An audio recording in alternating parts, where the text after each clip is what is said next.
Hey everyone, this is going to be a really quick video of the CTS3 as far as a review and just my general outlook on it. But really fast, a lot of you guys have not liked, shared, and subscribed to these videos. We've got some videos getting over close to 100,000 views now. And it really helps me out. It helps the YouTube algorithm. It makes me want to continue to make these videos. So if you like them, keep on. All right, that's enough self-indulgence for one day. So this is a customer's truck. It's a 6.0 powerstroke. It is a 2004 with 101,000 miles. This truck is now on its third turbocharger, 2 replaced by 4, and we just put an oil cooler in it along with some other stuff. EGR addressing some of the issues there, so on and so forth. But the truck, as far as tuning, is 100% stock. The only thing that is aftermarket on this truck is it has a blue spring mod because we rebuilt the fuel pressure regulator housing on it, and when we did that, we went and dropped the blue spring mod in there, which is super minor. All of the tuning is stock, intake is stock, exhaust is stock. It is a stock truck. So this customer obviously had an issue. The oil cooler clogged at 101,000 miles. As I believe Ford had already put an oil cooler in it when they did the second turbo in it, which was somewhere around 40,000 miles. About 7-8 years ago, I guess it was. So this truck has a history. It's not abused. The gentleman that owns it, he's an older guy. He uses it for his wood cutting business. He's got a little dump bed insert in the bed, 8-foot bed. It's really nothing crazy. It's on stock 245, 75, R16 tires, and he lives on a mountain, so the truck gets driven pretty regularly. So it really shouldn't be having the issues it's had. However, this truck had no way of telling him that it was in trouble. Somebody previously had cut all 5 wires that went to the EGR solenoid. Some people debate whether that helps control the electronic fan or not, because these have electronic fan clutch on them. Other people will tell you that it can cause the vanes of the turbo to not fully function or have full range of motion. It seems like it depends on year. And there's about a 50-50 split on if it makes a difference or not. I'm not getting into that debate. All I'm saying is the truck had codes on it, but it never kicked a check engine light.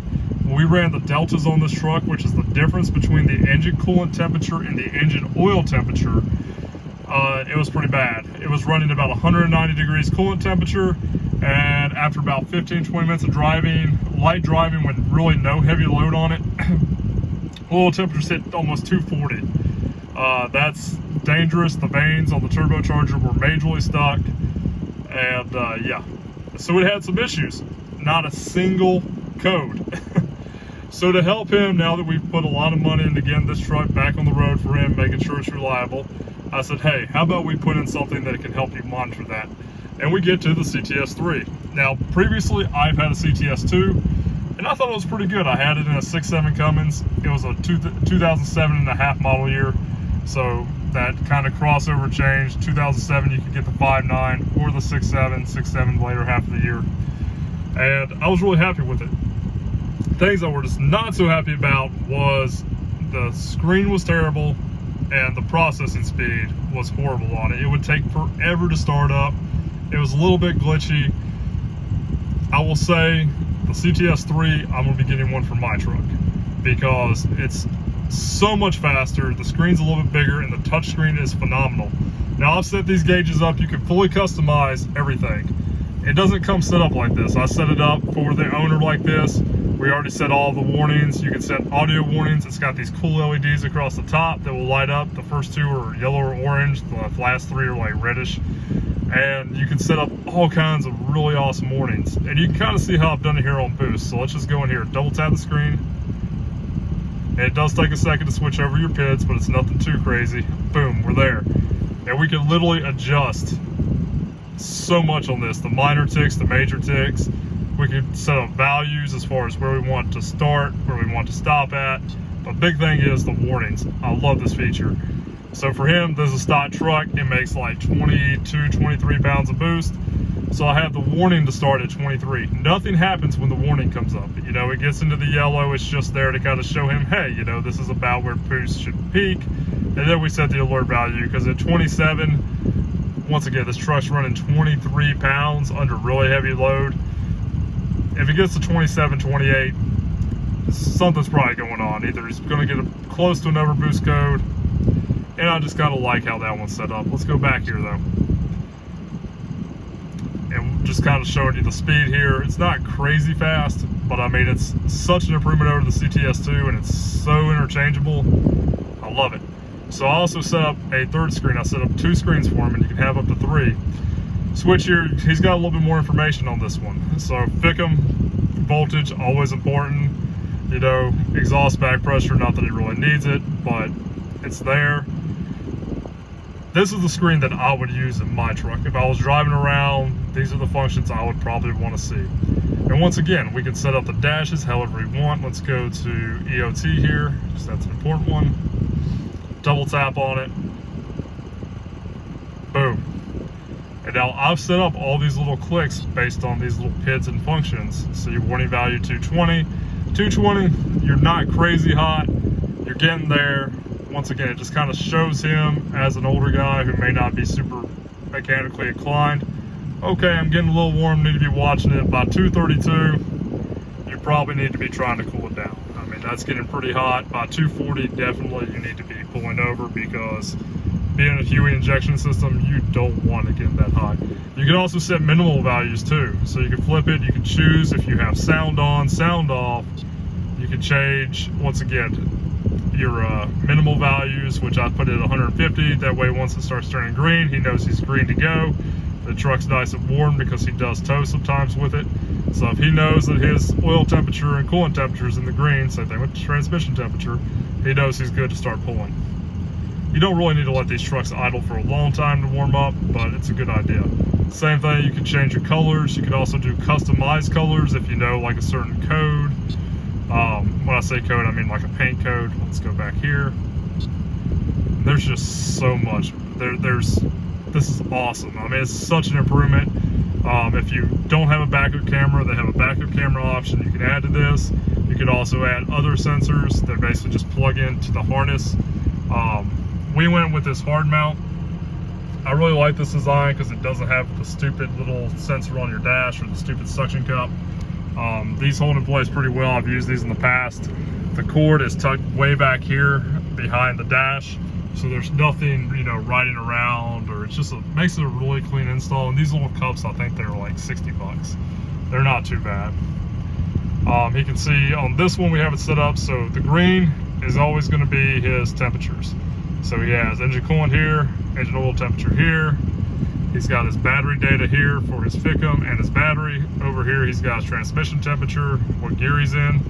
And then of course down here we have the fun stuff like boost and exhaust back pressure.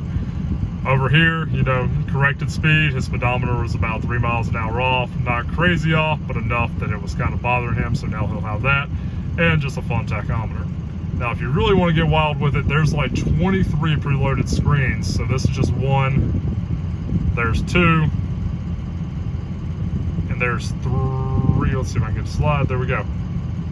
If you really want to get crazy, you have infinite information available to you. Pretty much anything the truck can see as far as the ECU, this can see. And having the ability, especially on my truck, which is a 7.3, being able to add things such as a pyometer, which of course, once again, this one doesn't have it either, but that just can be added.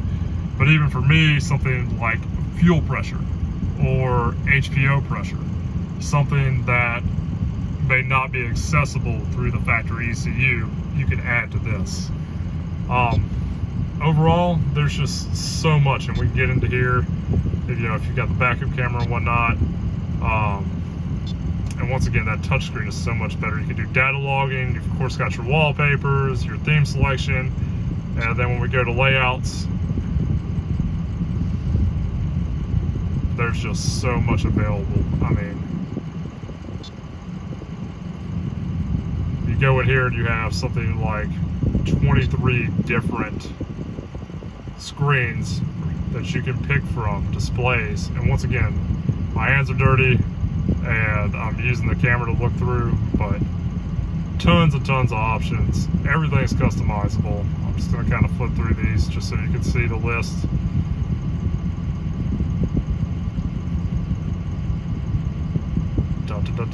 Keep going, keep going, keep going, keep going. I'm not going to change anything, but that'll just so you guys can see. Get my dirty big bare hands. But anyway, for this customer in particular, we don't mark up our prices. We do get a little bit of discount, full disclaimer, through eTrailer. We have a commercial account with them. We're not sponsored, we don't get anything for free. We just have an account with them, so we get like 10-15% off. We pass that on to the customer. I think I paid $260 for this unit. That is what that customer paid for this unit. Now, of course, I think I charged him 2 hours to install and set up. And while that might seem like a lot, setting up all these individual PIDs for both screens does take a little bit of time. Especially when you're getting there customizing them. Just selecting the PID's not bad, but when you're going in and you're setting like all your presets for your, once again, my hands are dirty here, for your temperatures and stuff, this does take a little bit of time, especially when you're doing, you know, so many of them. But it's really that simple, guys. Overall, Edge, I gotta give it to you. You've done a great job with this. I'm really happy with how you've improved it. They've obviously listened to customers. I feel like the display is also a little bit bigger, the screen itself. I hope this has been a helpful demo if you're considering this. I'm really impressed because I wasn't going to get one in my truck. I was going to do something like max tow gauges. And after experiencing the Edge Insight, the CTS3, I'm sold. I will be buying one for my truck in the near future. And we'll probably do another review on it as far as on the 7.3, because some of the things are a little bit different on the 7.3. You know, there's a little bit less to see as far as PIDs go, but I think it'll be good. And once again, we'll probably start that customer out with this screen just because it's a little bit simpler. I think he's kind of a hot rod guy, so I think he'll like the way that looks. And yeah, as always, guys, be safe. Once again, if you like these videos, like, share, subscribe. It really helps us out. As always, be safe, be nice to your neighbors, and all the way.